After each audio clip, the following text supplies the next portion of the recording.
반갑습니다. 오늘은 시편 39편 말씀을 나누겠습니다. 4절 말씀이에요. 여호와의 나의 종말과 연한이 언제까지인지 알게 하사 내가 나의 연약함을 알게 하소서.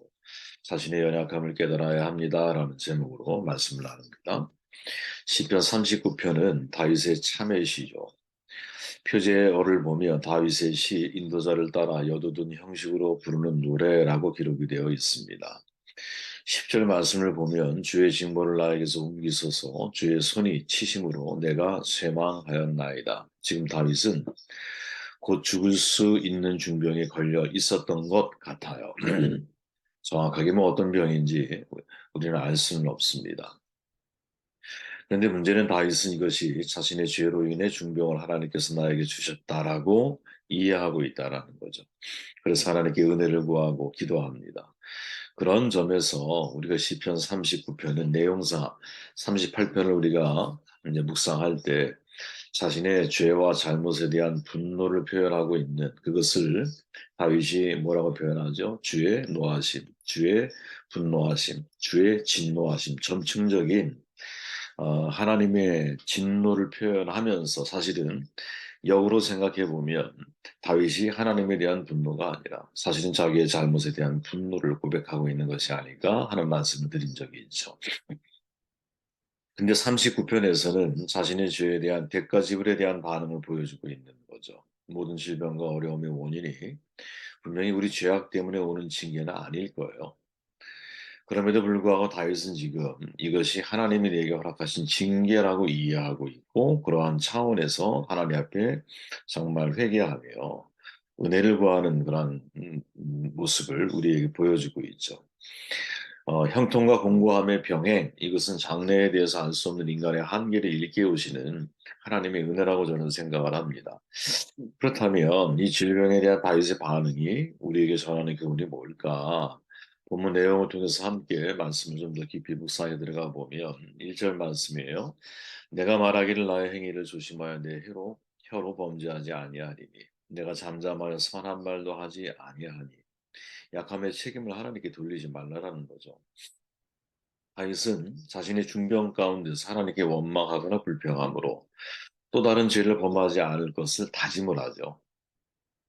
사실 여러분 인생 살다 보면 예기치 않은 어려움이 찾아올 때가 있어요. 그죠? 성실하게 일을 했는데 사업이 실패하거나 그냥 갑자기 아파서 병원에 갔더니 심각한 질병이 발견이 된 거예요. 너무도 귀하고 귀하게 기운 자식인데 순탄하게 풀리다가 갑자기 어려운 일을 맞이하게 됐을 때 믿지 않는 사람들은 운이 좋지 않았다라고 생각하면 그냥 해결이 되는데 믿는 사람들은 하나님을 믿고 있잖아요. 이게 하나님과의 상관성에서 자꾸 생각을 하다 보니까 하나님께 도대체 왜 나에게 이런 일을 주시는가 이렇게 물을 수밖에 없어서 더 힘들고 괴로울 때가 있거든요. 그때 우리는 원망과 불평을 저 나도 모르게 터져나오게 되죠. 남들과 다른 길을 간다는 것은 여러분 외롭고 고독한 거거든요. 남들과 다른 길을 걷는 목회자의 경우도 마찬가지예요. 문득 주변에 평범하게 목회하는 분들을 쳐다보면서 내 삶이 상대적으로 고단해 보일 때가 있어요.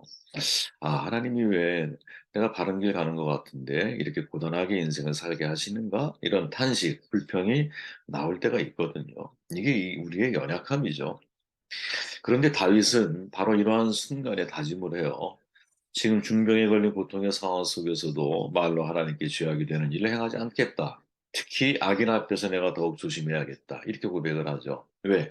악인 앞에서 내가 하나님에 대한 불평을 토로하면 악인들은 맞장구를 칠 가능성이 훨씬 더 높잖아요. 그럼 맞장구만 칠까요? 그러게 네가 하나님 이렇게만 말하면서 오히려 하나님을 더 심각하게 이 상황에 대해서 믿음의 반응이 아니라 불신앙의 반응을 보일 수밖에 없도록 이끌어가는 그런 형국이 사실은 우리가 살아오면서 많이 경험했던 거 아닙니까? 내가 잠잠하고 입을 열지 아니하면 주께서 이를 행하신 까닭이니이다. 무슨 말씀입니까? 다윗은 자신이 하나님께 죄를 보면서 자신이 중병에 걸렸다라고 생각을 하고 있어요. 아까도 말했지만 모든 병이 하나님의 징계인가? 저는 그렇게 생각하지 않아요. 인간이란 여러분, 이 육신 자체가 한계인 거 아니겠습니까? 그죠? 아주 건강해 보이는 사람이 정말 건강검진 받았는데 갑자기 뭐 말기암을 선고받게 되는 경우라 모르는 거죠. 내 몸의 약함이 어디서부터 시작되고 있는지 우리는 잘 모르죠. 단지 그것이 어느 순간 발병되었을 때에 그것을 하나님께 책임을 돌릴 것이냐 아니면 결국 인간이라는 삶 자체가 고통이잖아요, 여러분. 수고, 노동의 수고, 해산의 고통, 땅에 내가 열심히 일해도 땅이 제대로 엉겅퀴를 내고 이런 고통의 연속이죠. 하나님과 분리된 순간부터. 그러면 당연히 인간의 삶 속에서는 생로병사의 고통이 뒤따른다는 사실을 인정하고 삶을 바라볼 수 있을 때 현실을 정확하게 직시하고 있는 거죠. 실제 있는 그대로의 모습을 내가 받아들이는 거지. 어떤 일이 벌어졌을 때 그 책임을 하나님께 돌리기 전에 무엇? 내 자신을 돌아봐야 한다는 거죠. 인간의 삶 자체를 먼저 생각할 줄 알아야 된다는. 성공하는 사람은 일이 잘 안 되었을 때 거울을 보고 잘 되었을 때는 창문을 본다. 반면에 실패하는 사람은 잘 안 되었을 때 창문을 보고 잘 되었을 때 거울을 본다. 유명한 짐 콜린스의 말이거든요. 거울을 보면 누가 보여요? 내 자신이죠. 창문을 보면 누가 보일까요? 다른 사람과 환경이 보이는 거예요. 성공한 사람은 여러분 실패했을 때 거울을 보듯이 실패의 책임을 나에게 일단 먼저 돌린다라는 거지. 근데 실패하는 사람은 창문을 보듯이 실패의 책임을 다른 사람 혹은 환경의 탓으로 돌린다라는 거예요. 우리가 한번 유심히 생각해 봐야 할 그러한 교훈이 아닐까 하는 거죠.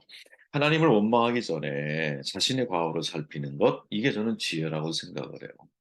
인격적인 관계에서 표현을 해보면 이 세상에 어떤 부모가 여러분 자녀에게 나쁜 것을 가르치려고 하겠어요.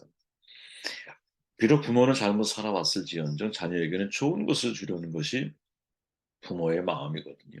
그죠? 어떤 사람이 자기 자녀에게 전갈을 먹이겠어요? 뱀을 먹이겠어요? 아주 건강한 것을 먹이고 싶어 하고 좋은 길로 자식을 이끌어 가기를 원하죠. 사람도 그런데 하나님은 오죽하시겠어요. 그죠? 저는 하나님에 대한 기본적인 우리의 신뢰가 하나님은 모든 것을 합력하여 선을 이루시는 방향으로 풀어가길 원하신다라는 것을 믿어야 한다고 저는 생각해요. 지금 나에게 내가 예상치 못한 질병, 실패, 혹은 좌절, 혹은 공고함, 말로 표현할 수 없는 어떤 상황에 내가 직면한다 할지라도 이 약함을 가지고 책임을 먼저 하나님께 돌리기 전에 좀 균형 잡힌 사고를 가지고 그 약함을 또 그 어려움을 우리가 제대로 좀 바라봐야 되지 않겠는가. 다윗이 지금 그래주고 있다라는 거죠, 다윗이. 다윗은 자기가 중병으로 인해 어려운 상황에 직면하지만 제일 처음부터 말하는 게 뭐예요? 나의 행위를 조심하여 내 혀로 범죄하지 않겠다. 이렇게 고백을 하고 있다는 거지. 4절 말씀. 여호와의 나의 종말과 연한이 언제까지인지 알게 하사 내가 나의 연약함을 알게 하소서. 아멘. 참 은혜가 되는 말씀이죠. 자신의 연약함을 깨닫고 있어요. 아니, 연약함을 알게 해달라고 고백을 하고 있어요. 인간의 책임을 하나님께 떠넘기지 말아야 되는 게 첫 번째. 그 다음엔 어떻게? 하나님 앞에서 이 약함이 이게 사실은 은혜일 수 있겠구나. 이 생각을 하라라는 거죠. 그죠? 스스로 해결할 수 없는 중병에 걸려서 자신의 연약함을 절감하게 돼. 이 약함이 오히려 하나님을 의지하게 만드는 귀한 통로, 또 하나님을 예배하고 기도할 수밖에 없게 만드는 중요한 어떤 동기, 동기가 되고 있는 이것을 우리가 주목할 필요가 있다라는 거죠. 자동차 사이드 미러에 여러분 뒤차가 보이지 않는 사각기대가 항상 존재하거든요. 물론 요즘에는 사각지대 자체를 없애기 위해서 여러 가지 보조적인 장치가 마련되어져 있지만 어쨌든 차라는 것은 보면 여러분 사각지대라는 게 항상 공존해요. 그래서 일부러 고개를 돌려 확인을 해야 하는 경우들이 있어요. 사이드 미러 뒤에 있는 사각지대처럼 사람 누구나 결점이 있고 약함이 있거든요. 쉽게 그것을 인정하려고 하지 않지. 약함을 감추려고 애를 써요. 자존감을 내세워요. 강함을 드러내려고 그래. 근데 여러분, 시간이 지나면 지날수록 사도 바울의 고백이 마음에 와닿아요. 내가 내 약함을 자랑하는. 아멘. 하나님 앞에서 자신의 연약함을 자랑할 수 있다는 것은 정말 아름다운 겸손이라고 저는 생각을 하거든요. 그죠? 왜 우리가 어제 주기도문 말씀 나누면서 왜 아버지라고 하는 단어를 중요하게 다뤄주고 있냐. 신학자들의 관심이 예레미야스 같은 사람은 그렇게 말하잖아요. 아버지는 아빠의 내용이 아빠라고 하는 이 아주 친근한 호칭이 베이스에 깔려 있는데 왜 예수님이 이 아빠라고 하는 호칭을 사용하셨을까? 그것은 그 시대의 아버지, 그러니까 어린아이 같이 할 때 아버지를 두고 있는 아이들의 존재 자체는 뭐냐면 연약하고 가난하고 소외되고 힘이 없는 그러한 존재를 가리키는 거거든요. 다시 말하면 우리가 하나님 앞에 나아갈 때는 힘이 없는 모습으로 나아가야 된다라는 거지. 어린아이 같은 마음을 가지고 아버지를 부를 수 있어야 된다라는 거죠. 지금 다윗이 꼭 그런 모습을 우리에게 보여주고 있죠. 약한 마음은 떠오르는 사람이 누구예요, 여러분? 바울이죠. 왜? 스스로 내가 약함을 자랑한다라고 말을 할 정도였으니. 몸에 육체의 가시가 있었죠. 이것을 성경은 뭐라고 표현해요? 사탄이 보낸 메신지어라고 표현을 하죠. The messenger of Satan 이렇게 표현한 사탄의 사자 이렇게 말하죠. 야, 이 가시가 여러분, 우리는 쉽게 요런 조그만 가시를 생각하기 쉽잖아. 근데 원어적 의미로는 이것이 말뚝이란 뜻이에요, 여러분. 말뚝. 근데 이 말뚝이 어떤 말뚝이냐면 예전에 전쟁을 치르면 이제 상대에 대한 공포심을 유발시키기 위해서 말뚝을 뾰족하게 깎아서 말뚝에 이게 이렇게 뭐랄까 몸을 꿰뚫어서 죽였잖아요. 그때 사용하는 말뚝을 바로 이 가시라고 하는 용어. 그러면 의미가 완전히 다르게 느껴지죠, 그죠? 지금 사도 바울이 고백하는 내 이 가시를 위해 하나님 앞에 세 번씩이나 기도할 수밖에 없었던 중요한 이유는 뭐냐면 그게 사람의 몸을 꿰뚫고 지나가는 말뚝과 같은 가시였기 때문이에요. 그러니까 바울에게는 엄청난 고통이 있는 거라는 거죠. 그 가시만 생각하면. 여러분, 우리는 다른 사람이 가지고 있는 가시에 대해 쉽게 우리는 생각하죠. 왜? 또 나한테 박힌 게 아니니까. 근데 그것을 그 고통을 느끼고 있는 사람은 정말 내 몸을 꿰뚫는 말뚝과 같은 고통처럼 느낄 수 있는 거거든요. 그래서 타일의 고통에 대해서 우리가 함부로 말을 하면 안 되는 거야. 그죠? 어떤 사람은 한 대를 맞아도 100대와 같은 고통을 느끼는 사람이고 어떤 사람은 100대를 맞아도 한 대와 같은 고통으로 받아들이는 사람도 있는 법이거든요. 주석가들은 여러분 보통 우리가 안질, 간질, 육신의 연약함이다라고 이해를 하는데 중세 주석가들은 이걸 좀 확대해서 해석을 해요, 이 가시를. 혼자 살았으니까 육체의 유혹을 많이 받았을 것이다라고 생각하면서 육신의 정욕이 가시라고 말하는 사람이죠. 오라 나는 공고한 자로다. 누가 이 사망의 물에서 나를 건져내랴. 그 이면 속에 그 내용 속에 육신의 정욕에 대한 끊임없는 가시, 말뚝과 같은 고통을 느끼는 내가 아무리 떼어내려고 해도 떼어지지 않는 그런 고통을 바울이 느꼈을 것이다 라고 말하는 사람이 있어요. 또는 타협할 줄 모르는 거친 성격이다라고 말하는 사람이고 칼빈의 경우는 사도직을 회피하고 싶은 영적인 유혹이다라고 표현하기도 해요. 어떤 것인지는 정확히 알 수가 없어. 분명한 것은 이 요소가 다 사실은 바울에게 있었다라는 거죠. 그죠? 이 요소가 다 있었잖아. 육체적인 욕망이 왜 없겠어요?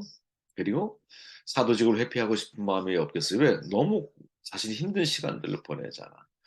그리고 타협이 안 되니 복음에 대해서만큼은 얼마나 강직한 성격을 가지고 있잖아요, 바울이. 그러니까 이 모든 요소가 사실은 다 포함되어져 있는 말뚝과 같은 가시를 누가 이 바울은 평생을 통해 경험하고 있는 거지. 그래서 약함을 자랑할 수밖에 없는 거예요. 그죠? 저는 우리의 약함이 여러분 강한 만큼의 축복이라고 생각을 하거든요. 아니요, 정반대로 약함이 정말 복이라고 생각을 해요. 왜? 내가 약함을 고백하고 내가 연약함을 깨닫게 될 때 진짜 내가 하나님을 의지하는 방법을 배워나가니까. 강할 땐 여러분 하나님을 의지하지 않아. 여러분 통장에 잔고가 100억 있다고 생각해 보세요. 기도가 쉽게 나올까요? 쉽게 나오지 않아요, 여러분. 내 스스로 해결할 수 있는 능력을 다 가지고 있다고 판단하면 우리는 절대로 하나님을 의지하지 않아요. 인간을 너무 그렇게 과대평가하지 마세요. 신앙인이라고 해서 여러분들의 신앙을 과대평가하지 마세요. 서 있는 줄 생각하면 넘어질까를 매일매일 조심해야 하는 게 바로 우리들이에요. 그래서 정말 하나님이 우리를 사용하실 때 쓰는 사람이 어떤 사람이에요? 바울의 표현에 보면 육체를 따라 지혜 있는 자가 많지 않아, 능한 자가 많지 않아. 하나님이 세상에 천한 것들과 멸시받는 것들과 없는 것들을 택해서 이 모든 것들을 다 패하려고 하시어 육체가 하나님 앞에 자랑하지 못하게 하려 하십니다. 이렇게 말하죠. 허드슨 테일러의 말이 있어요. 하나님의 모든 위대한 거인들은 연약한 사람들이었다. 아멘. 우리의 강함이 다 빠져나갈 때까지 하나님이 기다리시는 거죠. 그래서 모세는 80세의 부름을 받을 수밖에 없었던 거야. 역으로 이해를 해보면. 한때 여러분 주몽으로 세계를 지배했던 무하마드 알리가 파킨슨 병에 걸려서 정말 몸을 이렇게 제대로 가누지 못하고 나오는 장면들 여러 차례 목격하셨을 거예요. 그죠? 알리가 기자회견 때 이런 말을 했다라는 거 알고 계십니까, 여러분? 사람보다 하나님이 더 강하시다라는 것을 입증하기 위해서 제가 이런 병이 걸렸습니다. 대단한 용기죠. 참 멋진 말이라고 봐요. 그죠? 하나님이 나보다 더 강하신 분이야. 그걸 입증하기 위해서. 정말 핵주목이라고 알려져 있고 세계를 정복했던 무함마드 알리. 무하마드란 말 자체가 광활한 말이잖아요. 그죠? 그 알리가 파킨슨병에 딱 걸리는 순간 하나님을 인정하게 되는. 이것이 바로 우리가 훈련해야 할 중요한 신앙인의 모습이 아닐까. 오늘 39편의 말씀을 통해서 한 절이 딱 눈에 들어왔어요. 내가 나의 연약함을 알게 하옵소서. 아, 그렇구나. 우리가 우리의 연약함을 깨달아야 됩니다. 내 약함을 자랑할 수 있는 사람이 될 때 하나님의 강함을 경험하는 길이 열려가는 것이 아닐까 그런 생각을 해보게 되었습니다.